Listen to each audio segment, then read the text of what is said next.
Right. So, welcome today to this session, part number two. Last week we had the part number one of this session in which we discussed about how to read any passage, and today we are continuing with that. I hope my voice is clear. If somebody can confirm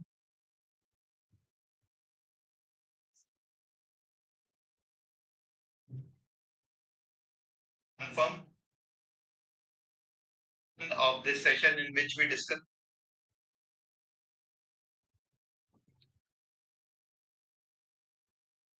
Okay. So let me take let me share my screen and start this. Just give me a minute.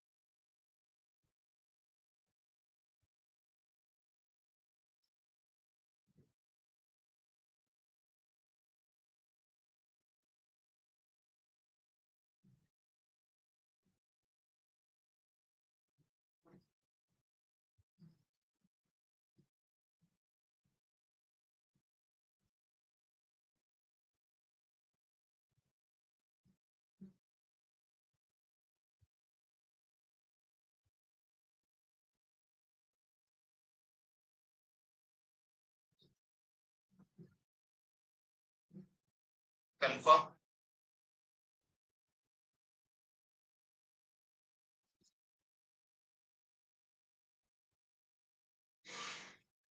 Okay, let me share my screen.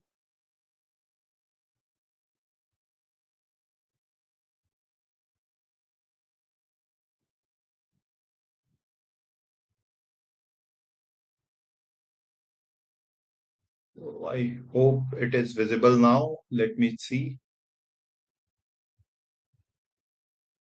Yeah.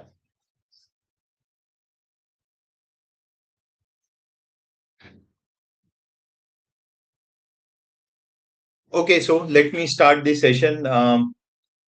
Improving accuracy in CLAT exam. So our session goal is to help you choose the first among the equal option. Now it happens a lot of time with us that we are stuck between the two option and we end up choosing the wrong one. So our purpose here is to build the accuracy. So if you have attended my last session and if you have not, then please do watch it on YouTube. It's available. I took it on the last Sunday. So this particular session is continuation of that. So in our last session, what we covered was the process for reading any passage. So our focus was primarily in these two stages of how to read and what to filter when you read the passage. This we have covered, right? So we saw that in the last session, we saw just a quick revision of what we did in the last session. We saw that how to read a passage. The purpose of reading any passage must be two. One, to identify the main idea of the passage, and two, how the passage has been organized. We discussed about these two things, and we discussed we solved at least 3 to 4 passages related to this. Now, in today's session, we are going to discuss the next phase of problem solving or reading any passage. We are going to see how to apply the concepts that you have learned, how to solve various type of questions, that is, and most importantly, we will be learning about elimination strategy, right? So this is our perennial problem. We are able to eliminate two options, but somehow we get stuck between the other two options. Okay, it consumes a lot of time and we may end up marking the wrong answer. So what happens here is that we are penalized twice, one for time and one for, of course, the negative mark, and what we lose as a positive one number. So this can be a huge setback to your rank that you may get.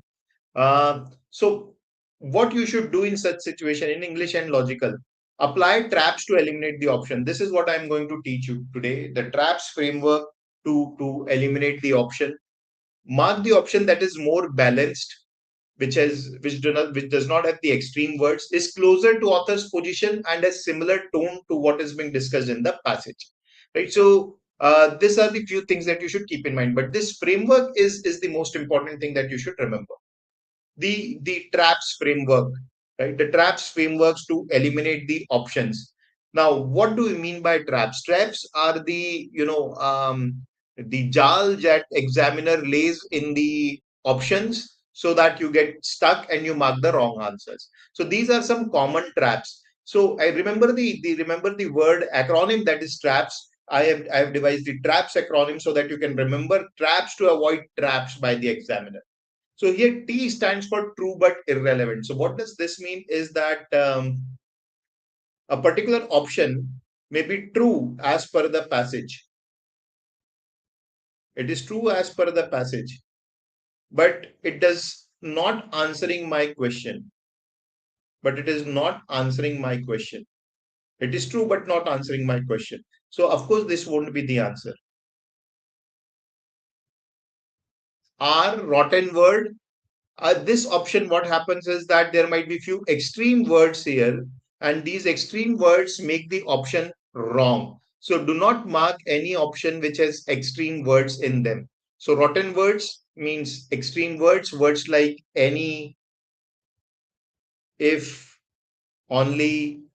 So these will never be the answers. Then NT. NT means this option contains the information which is opposite of what the passage says. So of course you will not mark the option. This is opposite. Patchwork, as the name suggests, patchwork is bits and pieces wala option. So what happens here is that the examiner picks up parts from the different part of the passage. So paragraph number 1 se kuch utha liya, paragraph number 2 se kuch utha liya, and then an option is framed around those bits and pieces. You may feel that this is given in the passage. The idea is talked about in the passage, but then there is no relation between what is given in the passage and this particular option. Just because there are few words that are there in the passage does not make the option right. So this is patchwork, as the name suggests. The few things are picked up in patches from paragraph number 1, maybe line number 1, line number 2, but there was not any connection between those two lines. There was no idea that was connecting as per the passage, but the examiner purposefully makes such connection in the option. So please beware about such option. And last is the scope. Scope means something which is not even discussed in the passage. So that is scope, something which is not even discussed in the passage, something which is beyond the scope of the passage. Right. So these are few common traps that are set by examiner. If you are well versed with these, then your 90% of the questions you can solve. Okay. Let us see. This is one sample question. You can just try attempting it, and then I will discuss it.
Okay, so let us see what is it talking about. As I suggested in my last session, we need to filter out the key things. And if you remember, I talked about signal words and the statements that have author's opinion in them, right? So let us see.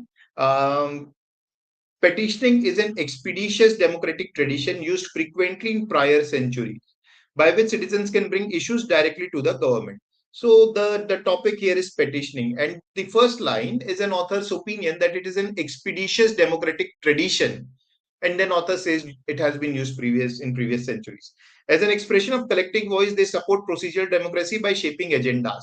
So line number two is written to support line number one or to explain line number one. Line number three is also written to support the same thing. But the important word comes here. By contrast, elections are limited in several respects. So what has author talked about? Author has talked about petitioning, and author has suggested that it is a democratic tool. And then author says, by contrast, elections are limited in several aspects. So we can say that author is talking about petitioning in perhaps positive manner and elections in negative manner, and then explain what elections are. So what is the main idea of the passage? So main idea of the passage should contain petitioning and talked about it in positive manner and elections in negative manner. Let me see that. Citizens becomes less inclined to petitioning as it enables vocal citizen to shape political agenda. But this needs to change to strengthen democracies today. Look at this. Citizen become less inclined. Is it given anywhere in the passage? Right? Is it given anywhere in the passage? It's not given. Right. So this is definitely out of scope. He has not mentioned that citizens become less inclined. Second one, petitioning has been important to democratic function as it supplements the electoral process by enabling ongoing engagement with the government. Right? This is good. It talks about petitioning in positive manner. So probable choice. Nothing wrong with this. The only problem is that it is not complete because it doesn't mention elections anywhere. So I'm not choosing it. Let me go to option number three, but neither I am rejecting it. For now, this is not the answer because it doesn't talk about elections. I am looking about elections also somewhere, right? Next, by giving citizens greater control over shaping political and democratic agendas, political petitions are invaluable as they represent an ideal form of representative democracy. Huge problem. They have called petitions as invaluables and they represent ideal form to very extreme words used.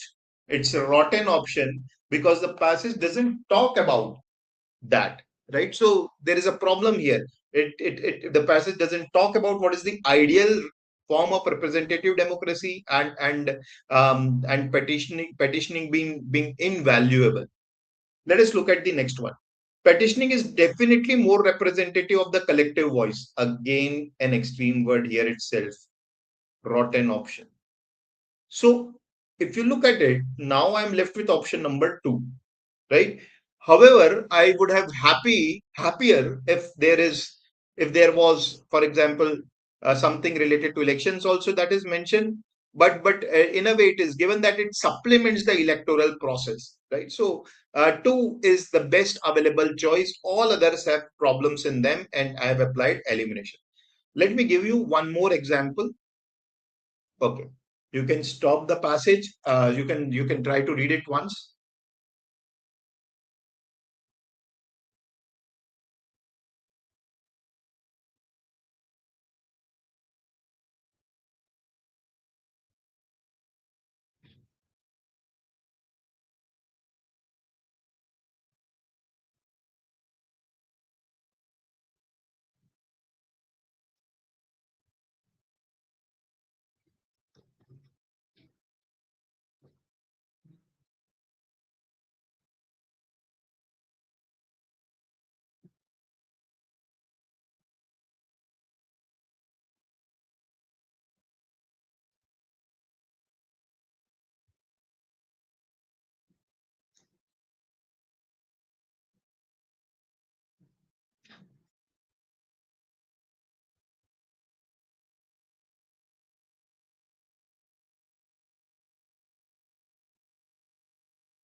Okay. So here what is being talked about? It is not that modern historians of medieval Africa have been ignorant about context between Ethiopia and Europe. They just had the power dynamics reversed. Author gives the opinion. He says that it is not that modern historians of medieval Africa have been ignorant. He's saying it is not that they have been ignorant. That means if they have not been ignorant, that means they were aware of what they were doing, isn't it? That is the automatic inference that I can make. It is not that modern historians of medical Africa have been ignorant about context between Ethiopia and Europe. They had just the power dynamics reversed. Okay. The traditional narrative stressed Ethiopia is weak and in trouble of the face of aggression from external forces. So Ethiopia sought military assistance from their fellow Christians to the north. But the real story, but again, the important thing is, but the real story. Remember the signal words. So the first part says that medieval Africa historians they were aware, but perhaps they tried to ignore the fact they have got something wrong. Traditional narrative which says that Ethiopia is weak, author says it is wrong. The real story now he says is buried in plain sight. What do you mean by buried in plain sight? Something which is very obvious, but we are ignoring it. In medieval diplomatic text, simply had not yet been put together to modern scholars. बोल रहा है कि ये real story तो ये है कि something which medieval text में है, it has not been put together by modern scholars. Modern scholars have not looked at it, or perhaps they have looked at it, but they have not put it together. Recent research pushes scholars of medieval Europe to imagine a much more richly connected medieval world. At the beginning of the so-called age of exploration, there is evidence that the kings of Ethiopia were sponsoring their own missions of diplomacy, faith, and commerce. So, what it is trying to say is that what we imagine or what has been told to us about Ethiopia is wrong. The text suggests something else. What is the main idea of the passage? Very interesting. Medieval texts have documented how a strong connection between Christian communities of Ethiopia and Europe were invaluable in establishing military and trade links between the two civilizations. Medieval texts have documented that Christian communities of Ethiopia and Europe were connected and it was invaluable. My problem is that whether they were invaluable, but I'm not saying that it can't be the answer. What I'm looking for is author has twice said that modern historians have done something which was in plain sight. They were not ignorant, so perhaps it was deliberate on their part. So I'm looking for that element also. Second, historians were under illusion that Ethiopia needed military protection from their neighbors, but in fact, the country had close commercial and religious connection with them. This is better than one, that they were under illusion that Ethiopia needed military protection from their neighbors. So they were wrong, it says. In fact, Ethiopia had commercial and religious connection. So out of one and two is a better choice. One, anyways, is I was a bit doubtful about it. Because medieval texts have documented how strong connections it may have, but it is not a complete answer. And plus, this word invaluable was making it bit rotten for me. Okay. Two looks okay. Let me look at three. Medieval texts have been cherry picked to promote a view of Ethiopia as a weak and in need of Europe's military help with aggressive neighbor. But recent studies reveal it was a well connected and outward looking culture. Now, this is a much better option than two. Now, another problem with two is now I read it very closely. So, two says that that Ethiopia needed military protection from their neighbor, but in fact, the country had close commercial and religious connections with them. Passage does not talk about with whom did they have connections. So that is again a drawback in two, but it was a good option. 2 and 3, the difference is that 3 talks about that text have been cherry picked to promote a view. That means the substance of deliberate attempt, which I was looking for, is present in 3. 2 is a good, strong second choice. Let us look at 4. Medieval historical sources selectively promoted the narrative that powerful European fairs were called on to protect weak African civilizations, such as Ethiopia. But this is far from reality. The passage is about Ethiopia. It is not about African civilizations. So this is out of scope. The passage talks only about Ethiopia. This is broadening the scope too much that the entire African civilization was in problem. The passage is not about that, right? So the right answer here is option number 3. Okay. Okay. Yeah. Now let me talk about my course. If you have seen the previous lecture, if you have not, then please do check it. And if you have seen this lecture so far, so you must have understood that there is a way I solve the question. And students do struggle in the framework. So for that, I have launched this course, Logical and English Nuggets. This is available in the Career Launcher platform. You can visit the website lawentrance.com and search the Logical and English Nuggets course. You can type it on the Google. It's a self-paced course with 65 concept and application sessions. One video, one concept in 20 minutes. Like I have discussed something in 20 minutes today. One video, one concept in 20 minutes. It covers everything. There are frameworks, there are methods to read and solve any type of question that you can come across in English and logical, including critical reasoning, analytical reasoning, decision making, passages. There are sectional tests that are available. Then I will be giving up the daily practice passages in the month of August. So if you are struggling with English and logical reasoning, then this is the course to join just for rupees 2542. You can visit our website. I tell you that within a month's time, you will see the improvement in your score in English and logical reasoning, guys.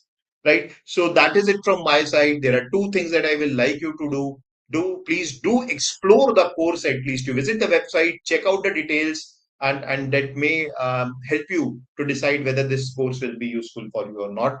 So yeah, that's it from my side. I will be back next week with analytical reasoning this time, and we will be solving few analytical reasoning questions. So that's it from my side, guys. Thank you.